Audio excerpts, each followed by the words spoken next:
एक भगवान के भक्त हुए, वो रोज ठाकुर जी को वस्त्र भेजते थे, बहुत धनवान थे, अच्छे वाले वस्त्र भेजते थे। एक बार जीवन में ऐसा उतार चढ़ाव आया कि उनके जीवन से धन चला गया। अब वस्त्र भेजना था, वस्त्र भेजने के लिए पैसे थे नहीं, तो सामान्य सा वस्त्र भेज दिया। बोले मेरा नियम हो जाएगा पूरा वस्त्र भेजने का। बिल्कुल ऐसा कपड़ा भेजा जिसको ठाकुर जी की सेवा में क्या पोंछा में भी यूज नहीं किया जाए, लेकिन नियम था, धन है नहीं तो सामान्य वस्त्र भेज दिया। सर्दियों का समय, ठाकुर जी कंबल ओढ़ के बैठते हैं, कोयले की सिगड़ी तापते हैं।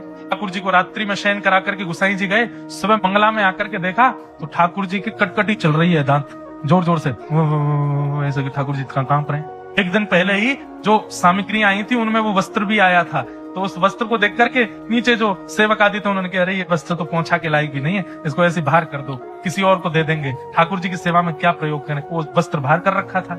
अगले दिन जब मंगला में ठाकुर जी देखे तो ठाकुर जी के दांत बज रहे थे जोर से। गुसाई जी बोले अरे कंबल लाओ, कंबल लाओ। 10-5 कंबल चढ़ा दिए, 2-3 सिगड़ी लगा दो, बार बार हाथ सेक सेक करके ठाकुर जी के हाथों का स्पर्श करें, घी लगावे, इत्र लगावे, गरम गरम, ठाकुर जी की सर्दी जावे। ठाकुर जी की सर्दी नहीं गई। इतना करने के बाद भी सर्दी नहीं गई तो गुसाई जी समझ गए, बोलो जरूर किसी भक्त ने मन से कुछ भेजा होगा और वो इनको ओढ़ना होगा, किसी ने उसको नहीं दिया होगा, इसीलिए ये नाटक कर रहे हैं ठंड लगने का। सेवकों को बुलाया, क्यों कल कुछ वस्त्र आए थे क्या? बोले हाँ, कहाँ है?